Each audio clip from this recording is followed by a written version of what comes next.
3వ అధ్యాయము 22వ వచనం చదువు. అది యేసుక్రీస్తు యందలి విశ్వాస మూలమైనదై, అది యేసు క్రీస్తు నందలి విశ్వాస మూలమైనదై నమ్ము వారందరికీ కలుగు దేవుని నీతి అయి ఉన్నది. నమ్ము వారందరికీ కలుగు దేవుని నీతి అయి ఉన్నది. ఏ భేదము లేదు, ఏ భేదము లేదు. అందరూ పాపము చేసి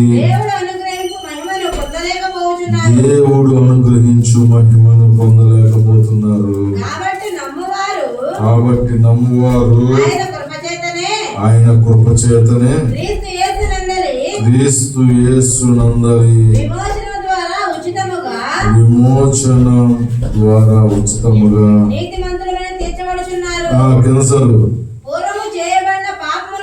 పూర్వము చేయబడిన పాపములను దేవుడు తన ఓర్మి వలన ఉపేక్షించినందున ఆయన తన నీతిని కనపరచవలెనని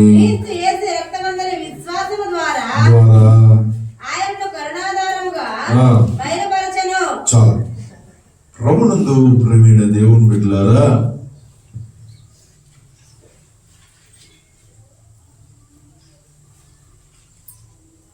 నీతి మంతులు దేవునికి ఇష్టమైన వారు. దేవుని వాక్యం సెలవిస్తుంది, నీతిమంతుడు ఒక్కడు లేడు, అందరూ పాపము చేసి ఏ భేదము లేదు, అందరూ పాపం చేసి దేవుడు అనుగ్రహిస్తున్నా మరి ఏ భేదం, అందరూ పాపం చేస్తున్నారు. నీతిమంతుడు ఎవడో, మంచివాడు ఎవడో. కొందరు పరిచయాలు భక్తి కలిగి ఉంటారు, వాళ్ళే నీతిమంతులని చెప్పుకుంటూ ఉంటారు, వాళ్ళకు వాళ్ళే మంచివాడు అని చెప్పుకుంటూ ఉంటారు, వాళ్ళకు వాళ్ళే భక్తి పరులు అని చెప్పుకుంటూ ఉంటారు. అక్కడికి ఒక స్టెప్, రెండో స్టెప్, తామే నీతిమంతులని కొని ఎదుటి వారిని ఏం చేస్తారు సార్, కించపరుస్తూ ఉంటారు, తృణీకరిస్తూ ఉంటారు, చులకనగా చూస్తూ ఉంటారు. ప్రభునందు ప్రియమైన దేవుని బిడ్డలారా, అందుకని పౌలు ఎవరు నీతిమంతులు అన్నదాన్ని గురించి రోమపత్రిక క్లారిటీ ఇస్తున్నాడు. 22వ వచనంలో చదివినట్లయితే అది యేసు క్రీస్తు నందలి విశ్వాస మూలమై. హల్లెలూయా. ఎవరైతే యేసు క్రీస్తుని నమ్ముకుంటారో వారందరికీ ఆయన వలన కలుగు నీతి అయి ఉన్నది. హల్లెలూయా. మనం ఆదివారం నమ్ముతాం, సోమవారం నమ్ముతాం, ఆదివారం వరకు నీతిమంతుము, సోమవారం నుంచి. ఇక్కడ భక్తిని గురించి చెప్పట్లా, నమ్ముట గురించి చెప్తున్నాడు. హల్లెలూయా. మన నమ్మకము ఎంతవరకు ఉంటుంది? మేలేరుగా దాకా ఉంటుందా? ఆదివారం గుడి గేటు దాటేదాకా ఉంటుందా? దేవుణ్ణి నమ్మే విషయంలో ఎప్పుడు రాజీపడవు. మన హృదయం నమ్మకం ఎక్కడ ఉంటుంది తెలుసా? ఎక్కడ ఉంటుంది? అది ఎప్పుడు కనపడుతుంది? మన మాటల్లోనూ సమయం వచ్చినప్పుడు, పరిస్థితులు ప్రతికూలంగా వచ్చినప్పుడు మన నమ్మకాన్ని చూపించవలసిన వారమై ఉన్నాం. హల్లెలూయా. యోబు అబ్రహాము దేవుణ్ణి నమ్మెను, అది ఆయనకు నీతిగా. అబ్రహాము ఎలా నీతిమంతుడిగా కనపరచగలిగాడంటే, దేవుడు బిడ్డలను ఎత్తాడంటే 100 ఏళ్ళు దాకా పోయినా నమ్మాడు. జరగదని ఊరంతా చెప్పినా నమ్మలా. దేవుడు ఇస్తాడని, దేవుడు చేస్తాడని. ప్రభుత్వమైన దేవుడు పెట్టాడా? దేవుని యందు విశ్వాసం ఉంచాడు. అందుకనే అది ఆయనకి ఎలా అంచబడింది? నీతిగా. యోబు నీతిమంతుడును. ఎలా అంటే సమస్తం పోగొట్టుకున్నా దేవుడి మీద నమ్మకాన్ని మాత్రం విడిచిపెట్టు. అందుకని యోబు నీతిమంతుడయ్యాడు. ప్రభుత్వ ప్రభునందు దేవుని పెట్టారా పరిశుద్ధ గ్రంథంలో దానియేలు సింహం బోనులో వేసినాను ఆయన నమ్మకాన్ని విడిచిపెట్ల. అందుకని దానియేలు నీతిమంతుడయ్యాడు. హల్లెలూయా. ప్రభునందు దేవుని పెట్టారా మరి మనము నీతిమంతులు అవ్వాలంటే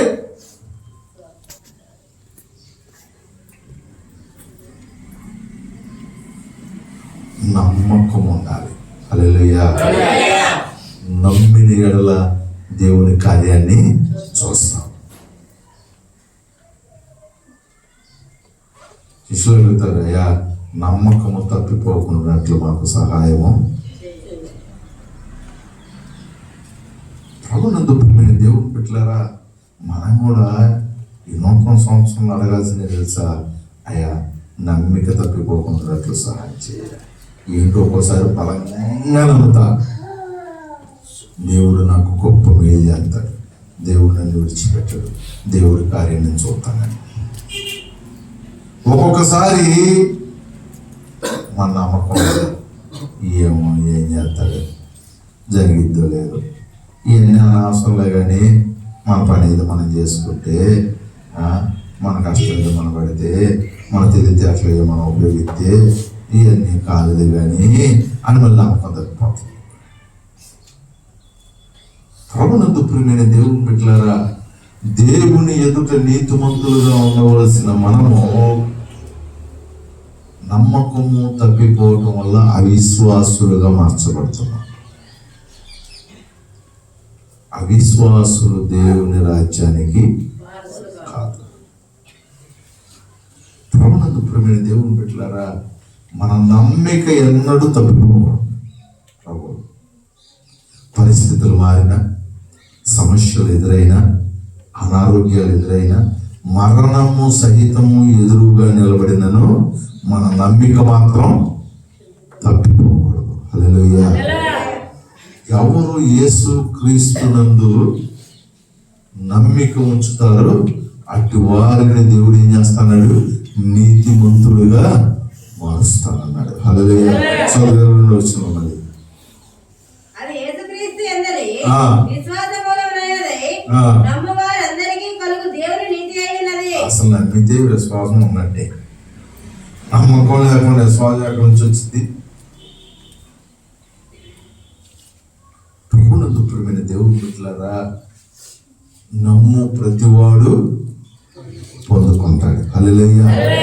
ఈ సంవత్సరం ప్రభువు మీద నీకు నమ్మకం ఉంటే పొందుకుంటాం. నమ్ము ప్రతివాడు పొందుకుంటాడు. విశ్వాసంతో అడుగు ప్రతివాడి జీవితంలో కార్యం జరిగింది.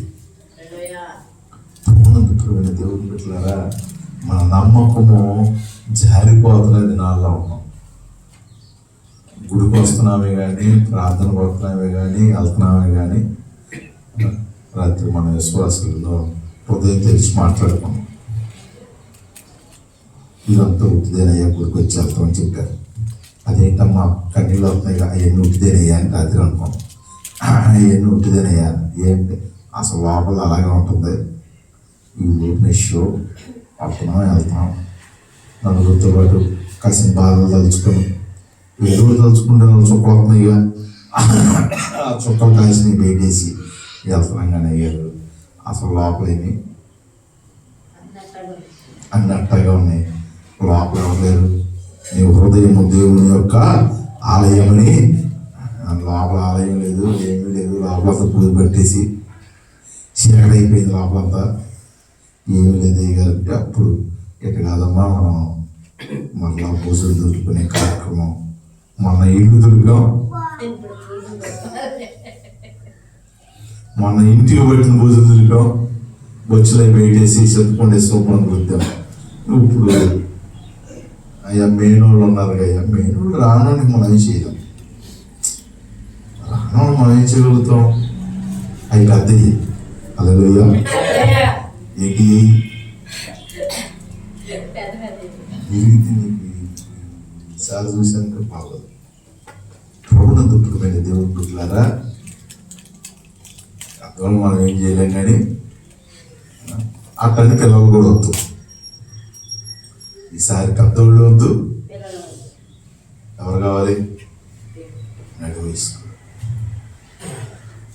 దేవుళ్ళు వాడబడలేక ఇటు లోకంలో తిరగలేక ఈ మధ్యలో కొంతమంది ఎదిగిపోతున్నారు. అటు వారిని దేవుడు ఈ సంవత్సరం విడిపించినట్లు, బలపరిచినట్లు, వాడుకున్నట్లు ప్రార్థన చేయండి. ప్రభునందు ప్రియమైన దేవుని బిడ్డలారా, మన నమ్మిక తప్పిపోకూడదు. మనకి ఎదురయ్యే పరిస్థితులను బట్టి, శోధనను బట్టి, ఇరుకును బట్టి, ఇబ్బందులను బట్టి, అనారోగ్యాన్ని బట్టి ఏ స్థితిలోనైనాను మన నమ్మిక తప్పిపోకుండానట్లు మన హృదయాలని మనము సిద్ధపరుచుకోవాలి. హల్లెలూయా. యేసు క్రీస్తునందున్న నమ్మిక తప్పిపోయినట్లయితే అవిశ్వాసులుగా మార్చబడతాం. మరలా మనం మారు మనసు పొందవలసిన పరిస్థితులు ఏర్పడతాయి. చదువు. ఏ భేదమును లేదు, అందరూ పాపము చేసి దేవుడు అనుగ్రహించి మహిమను పొందలేకపోతున్నారు. కాబట్టి ప్రభునంతులారా, దేవుడు చెప్తున్నాడు, మళ్ళీ నాలో గట్టిగా ఉంది నమ్మకం, నాలో ఉంది, నీలో ఉంది లేదు. చాలా మంది అంటారు నాలో బాగా ఉంది, నాలో ఉందని మా వీళ్ళు లేదండి. అన్న అంటే ఎవరు లేదు తెలుసా? వీళ్ళు లేదు ముఖ్యంగా. అది చెప్పగానే మనకు అర్థమైపోతా, ముఖ్యంగా మన ఊళ్ళో లేదు కాబట్టి వాళ్ళు లేదని చెప్తున్నాడు. ప్రభునంతులారా, కనుక దేవుడు ఇక్కడ చెప్తున్న మాట ఏంటంటే, ఏ భేదము లేదు, అందరూ పాపము చేసి దేవుడు అనుగ్రహిస్తున్న మహిమను పొందలేకపోతున్నాం. ప్రభునంతులారా, దేవుని దృష్టిలో మనందరం ఏమై ఉన్నాం? పాపులమై ఉన్నాం. ఫస్ట్ ఎవరైతే నమ్మకం ఉంచామో అప్పుడు నీతిమంతులమై ఉన్నాం. హల్లెలూయా. నీతి మన క్రియలు చేత కాదు. అసలు నేను పరిశుద్ధురాలు, అసలు నేను పాపం సోదనబ్బా. దేవుడు పుట్లారా, మన పరిశుద్ధత ఏంటి, మన నీతి, మన యోగ్యత దేవుని ముందు అసలు ఎట్టి పరిస్థితుల్లో పనికే రావు. మనమే నీతిమంతులను సర్టిఫికేట్ ఇచ్చుకొని మనకు మనం మంచోళం బోర్డులు తగిలించుకున్నంత మాత్రాన మనం మంచోళం అవలేము. అందరూ ఏ భేదము లేదు, అందరూ పాపము చేసి దేవుడు అనుగ్రహిస్తున్న మహిమను కోల్పోతున్నాము. మనం కొద్దిగా భక్తి, ప్రార్థన, విశ్వాసం వస్తే ఎదుటిని ఎలా చూస్తాం తెలుసా? చులకనగా చూస్తాం, తృణీకరిస్తాం. ఎప్పుడైనా గుర్తుపెట్టుకో, ఎదుటివాడిని తృణీకరించామంటే ఆ నిమిషంలోనే నీ భక్తి పోయినట్టు.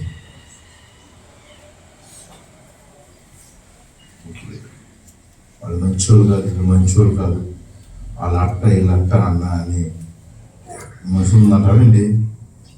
వెనకాల ఎలా దగ్గర చెప్పుకున్నా, ఎక్కడ చెప్పుకున్నా, దారిలో అనుకున్నా, ఎక్కడ అనుకున్నా, ఎవరి దగ్గర అనుకున్నా, నీ నీతి అక్కడితో కడిగేయబడింది.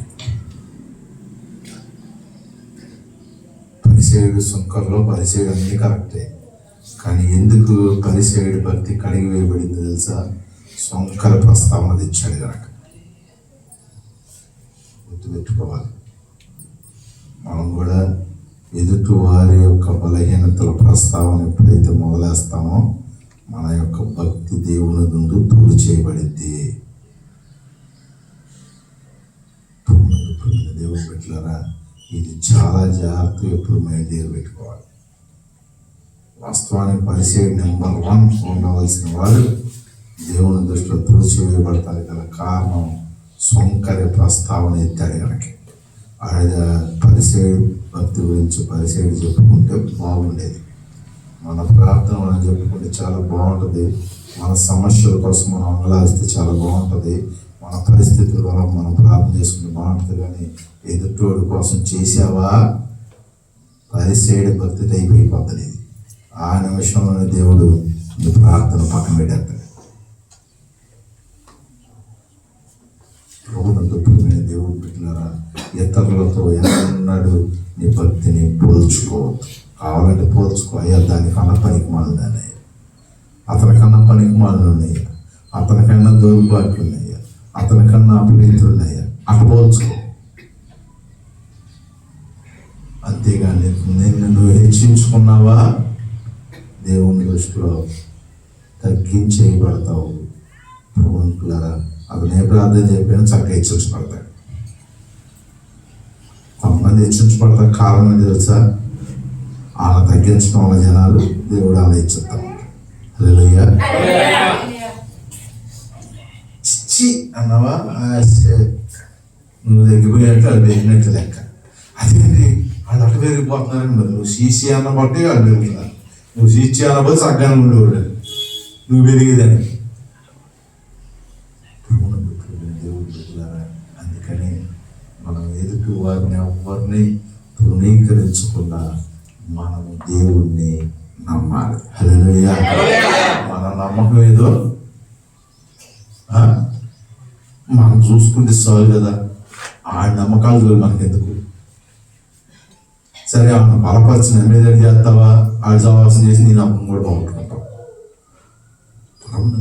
దేవుడు పెట్టారా? అందుకని ఎక్కడ చెప్పాడు, ఏ భేదము లేదు, అందరూ పాపం చేసి దేవుడు అనుగ్రహిస్తున్నాం మహిమను పొందలేకపోతున్నారు. చదువు. కాబట్టి అది ఎవరు పరిశుద్ధులు లేదా, ఎవరు మంచి లేరు. కాబట్టి నమ్మువారు ఆయన కృప చేతనే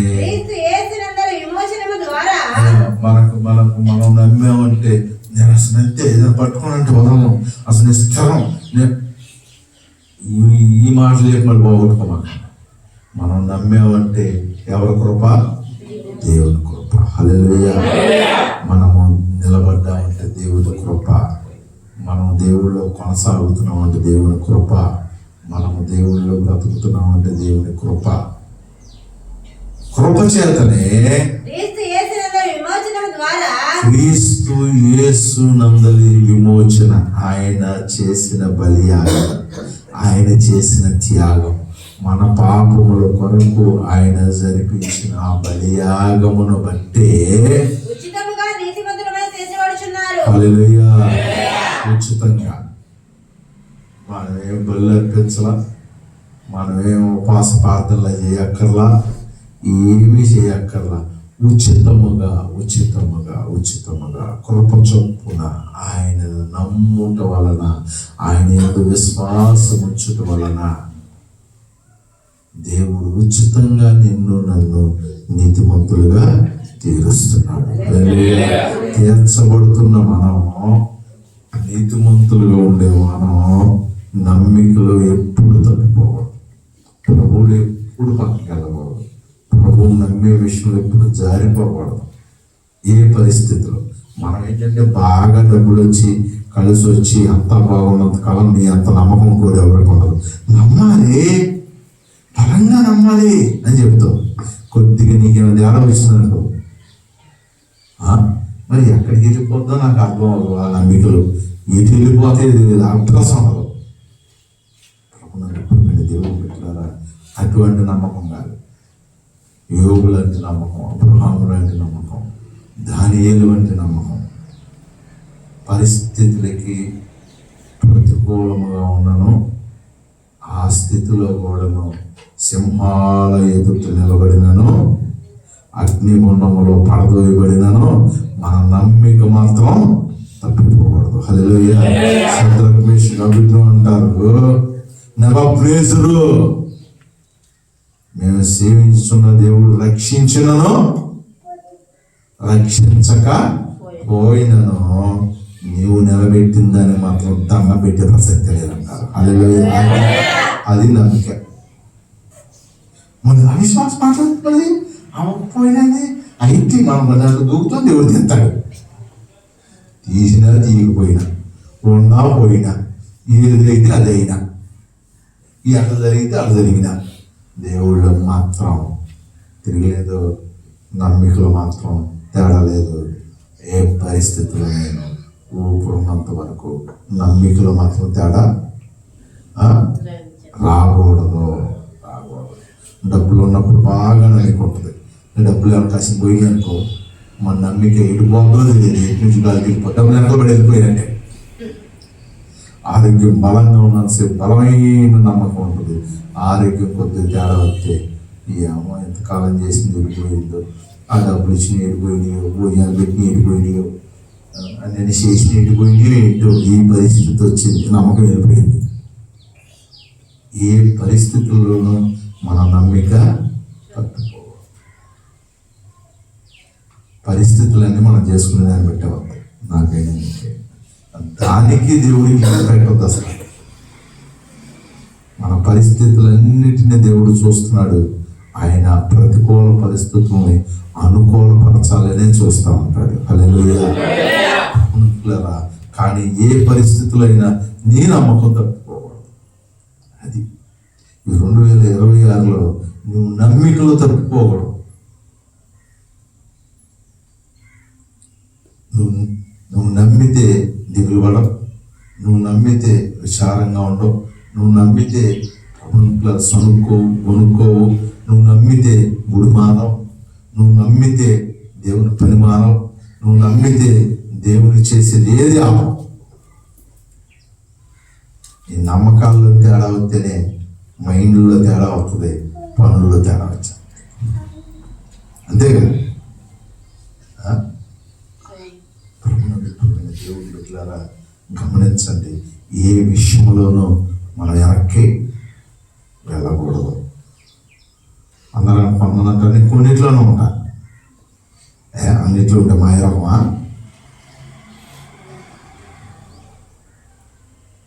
దేవుడు కూడా అన్నీ ఇవ్వలేదు, నీకు ఆరోగ్యం ఇస్తుంది, సరిపెట్టుకుంటాడు. ఎంత ప్రార్థన చేసిన ఆశీర్వాదాలు ఏమవుతుంది? అంతవరకు ఇచ్చాడు. సరిపెట్టుకుంటావా? సరిపెట్టుకుంటావా? చెప్పనమ్మా. అన్నీ కావాలి, అన్నీ కావాలి. గుళ్ళు జరిగి అన్నీ కావాలి, మనకి అన్నీ తెలియాలి. మా దేవుడు కూడా అన్ని ఆశీర్వాదాలు నీకు కావాలి. కానీ మరి అన్నింటిలో ఉంటావా? అన్నింటిలో ఉన్నాయి, అన్నీ చేయలేదు, కొన్ని చేస్తాను. దీంట్లోనే ఉంటా, దాంట్లో ఉన్నాం, దీంట్లో ఉంటా. దేవుడు కూడా ఆ చేస్తాను, సరిపెట్టుకుంటాడు. మనం అన్నింటిలో ఉండాలి, అన్ని ఆశీర్వాదాలు మనకు ఉండాలి. హల్లెలూయా. అందుకని ఏమి చేయలేకపోయినా అన్ని చేయి పెడతా ఉంటారు. నువ్వు చేయలేవు, ఎందుకు వస్తావు అంటారు, తిడతారు. చేయకపోయినా సరే అన్నింటిలో ఉండాలిగా. దేవుని నమ్మిక విషయంలో ప్రతికూల పరిస్థితులు ఎదురైనా అనుకూల పరిస్థితులు ఎట్లా తప్పిపోం, కానీ ప్రతికూల పరిస్థితులు మన నమ్మిక తప్పిపోకూడదు. హల్లెలూయా. మనం నమ్మాం అంతే, పర్ఫెక్ట్. చచ్చేదాకా ఇక నమ్మకం అలాగే ఉండాలి. ఈ లోపల జరుగుతూనే ఉంటాయి. సుఖ దుఃఖములు మిళితమై ఉన్నాయి అన్నాడు. బాధలు ఉంటాయి, సుఖాలు ఉంటాయి, నువ్వు ఉంటుంది, ఏడుపు ఉంటుంది, పొగిడేవాడు ఉంటాడు, తిట్టేవాడు ఉంటాడు. అయ్యా దేవుడు అనేవాడు ఉన్నారు, అయ్యా దుర్మార్గుడు అనేవాడు ఉన్నారు. పొగిడేవాడు ఉంటాడు, తిట్టేవాడు ఉంటాడు, సంతోషం ఉంటుంది, దుఃఖం ఉంటుంది, అన్నీ ఉంటాయి. ప్రభుత్వ వీటన్నిటిని బట్టి మన నమ్మిక మాత్రం దేవుడి దగ్గర అన్నాడు తప్పిపోకూడదు. హల్లెలూయా. నువ్వు ఆ రకంగా నీ హృదయాన్ని సిద్ధపరుచుకుంటే, ఆ రకంగా నమ్మిక నీ హృదయంలో పెట్టుకుంటే 2026లో దేనిని ఎదుర్కొంటానికైనా నువ్వు సిద్ధంగా ఉంటావు. హల్లెలూయా. ప్రభువునందు ప్రియమైన దేవుని బిడ్డలారా గమనించండి, ఆ నమ్మిక ఎప్పుడైతే నీళ్ళు కలిగిందో దాని ద్వారా నీవు కృప చొప్పున ఎలా మార్చబడతావు తెలుసా? నీతిమంతుడిగా మార్చబడతావు. హల్లెలూయా. నీతిమంతుడు అయ్యాడండి. అది ఎట్ట అయ్యాడంటే ఆ నమ్మిక చొప్పున అయ్యాడండి. అదేంటండి, అది దొంగ కదండి, అది గాలి కదండి, అది అవక్తుడు కదండి, ఇది ఎలాంటి కదండి, అది ఎట్ట అయ్యాడండి, ఆయన దేవుడు చేసాడండి, ఆయన దేవుడు నమ్మాడండి, అయ్యాడండి. మరి మేమెందుకు కావాలేదంటే నువ్వు దాన్ని ఎవరు చేస్తావు? ప్రభు అంటే నేను ఎవరిని ఆశీర్వదించకూడదును అని ఆశీర్దిస్తాను. నువ్వు అలాగే నువ్వు అంటే ఆయన ఇష్టం. వాడు 1 ఇస్తాడు, 2 ఇస్తాడు, 4 ఇస్తాడు, అవసరం మొత్తం వాడికి ఇస్తా అంటాడు. నేను ఒప్పుకోను అంటావా? యజమానుడు ఆయన ఒప్పుకోని తీసుకోగలుగుతాడు. అది వీడు భూమి మీద ఉంటాడు, నాకు ఒప్పుకోవట్లేదు అంటాడు. అయిపోయా వాదన వద్దు. ఎవరితో? దేవుడితో. మనుషులతో వాదించు, గొప్పది కాబట్టి. దేవునితో మాత్రం వాదించమాట. చదువు. పూర్వము చేయబడిన పాపములను దేవుడు తన ఓర్మి వల్ల ఉపేక్షించినందున అది ఆయన క్షమించేశాడు, ఆయన తుడిచేశాడు. వాణి అని ఆయన అన్నాడు. మళ్ళీ నువ్వు అడుగు ఆడతావేంటి? చూడు, దేవుడి దగ్గర క్షమాపణ పొందుకోవచ్చు కానీ మనుషుల దగ్గర మాత్రం అది చూసినప్పుడల్లా జరుగుతుంది. అందుకని మనుషుల దగ్గర ఎప్పుడు కోపమానం. అది ఎంత క్షమించేసాన్నా లోపం ఉంటాయి. కానీ దేవుడు మాత్రం క్షమిస్తే అది సముద్రపు అగాధంలో, ఆ లోతుల్లో సముద్రం ఎక్కడ ఉందో అక్కడ పడేసి వస్తా అంటే మళ్ళీ దాన్ని బయటికి అవ్వడం. ఆయన ఈ పెనకాలు చేసుకున్నాడు, గుర్తురాదు. ఆయన కృపచోకం మన చేతిలో చెప్పుకున్నాడు, మన పాపాలను ఈ మీద తీసుకున్నాడు. చెయ్యి రోజు కనపడుతుంది, ఇవి కనపడతాయా? దేవుడు పెట్టారా? అందుకే చెప్తున్నాడు, మన పాపమును ఆయన ఓర్మి చేత పూర్వము చేయబడిన పాపములను దేవుడు తన ఓర్మి వల్ల ఉపేక్షించినందున ఆయన తన నీతిని కనపరచవలనని క్రీస్తు యేసు రక్తమందుని విశ్వాసము ద్వారా ఆయనను కరుణాధారముగా బయలుపరచెను. అది ఆయన భరించి క్షమించి ఆయన కరుణ చూపిస్తే మధ్యలో మనకి కిందకు వచ్చిన గోల వీలైతే మనం కూడా ఆయన నమ్మి ఆ కరుణా పీఠం కిందకి వెళ్ళిపోవాలి, ఆ క్షమాపణ కిందకి వెళ్ళిపోవాలి, ఆయన రక్తం కిందకి వెళ్ళిపోవాలి, ఆ నమ్మిక కిందకి వెళ్ళిపోతే చక్కగా దేవుడు అందరితో పాటు మనవాడు ఏం చేస్తాడు? నీతిమంతుడుగా చేస్తాడు. కేవలము ఆయన కృప చొప్పున మాత్రమే మనము నీతిమంతుడుగా తీర్చబడ్డామన్న సంగతిని మర్చిపోకుండా ఎదుటి వాడి నీతి సంగతి వదిలేసి ఆయన కృప చొప్పున మనం నీతిమంతులుగా మార్చబడ్డామనే సంగతి గుర్తుపెట్టుకొని దేవుడు మనకిచ్చిన ఆ కృపను, ఆ నమ్మికలు తప్పిపోకుండా అంతము వరకు దేవుడిలో నమ్మకంగా ఉన్నట్లయితే దేవుడి యొక్క గొప్ప కార్యాలు మన జీవితంలో దేవుడు జరిగించును గాక. ప్రార్థన చేసుకుంటాం. ప్రతి ఒక్కరు మోకరించినట్లయితే 20 దినాలు దేవుని సన్నిధిలో పట్టపట్టుకున్న సోదరుడా, 2025లో ఎటువంటి నమ్మిక ఉంచావు? 2026వ సంవత్సరంలో నీ హృదయ స్థితి నీ నమ్మిక ఏ స్థితిలో, ఏ పరిస్థితిలో ఉన్నదో ఒకసారి పరిశీలన చేసుకో. నువ్వు నమ్మితే నీతిమంతులుగా తెలుస్తాను. ఎందుకు దేవుణ్ణి నమ్మలేకపోతున్నావు?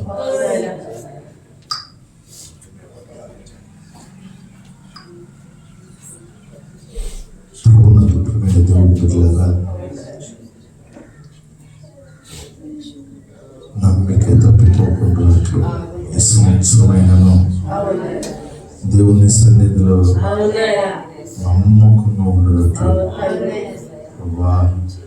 మరలా మరలా నా కుమారు మనసు, మరలా నాకు పాప క్షమాపణ చిన్న ప్రార్థన చేయగలిగినట్లయితే దేవుడు ఈ ఉదయకాల సమయంలో నీతో మాట్లాడాడు. సోదరి సోదరుడు, ఎందుకు తప్పిపోతావు? ఎందుకు మారు మనసుకోవు? ఎందుకు ఆయాసపడతావు? ఎందుకు కష్టపెట్టుకుంటావు? ప్రభు యొక్క కరుణాపీఠములోనికి రా, దేవుని యొక్క నమ్మకములోనికి రా. దేవుడు ఖచ్చితంగా నిన్ను దర్శిస్తాడు. ఈ సంవత్సరం నిన్ను ఆశీర్వదించాలని దేవుని ఉద్దేశం నమ్మం.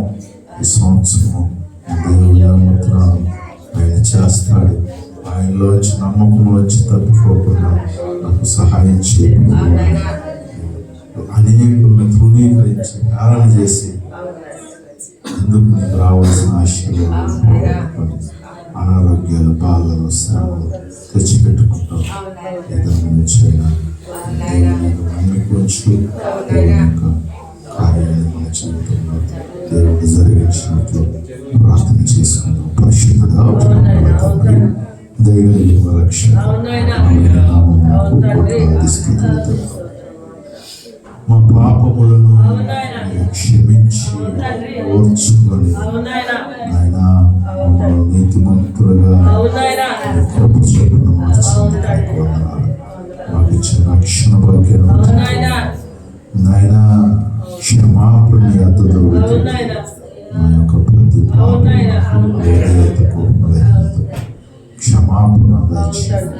ఇప్పుడు వచ్చిన ప్రేమను దీవించమని ఆశీర్వదించమని ఆయన ఈ సంవత్సరం అంతే ఆయన నమ్మికలో తప్పిపోకుండా మేలు చూడగలిగినట్లు 2 దినాలని సన్నిధిలో మొరపెట్టారు. మనకు మీరు ప్రతిఫలం దయచేయండి. మా ప్రభువును రక్షకుడు యేసు పరిశుద్ధ నామమున నడుచున్నాం తండ్రి. కూర్చుందాం. కుమారు వాళ్ళ కుటుంబం వస్తే 2 దినాలు వాళ్ళ దేవుని సన్నిధి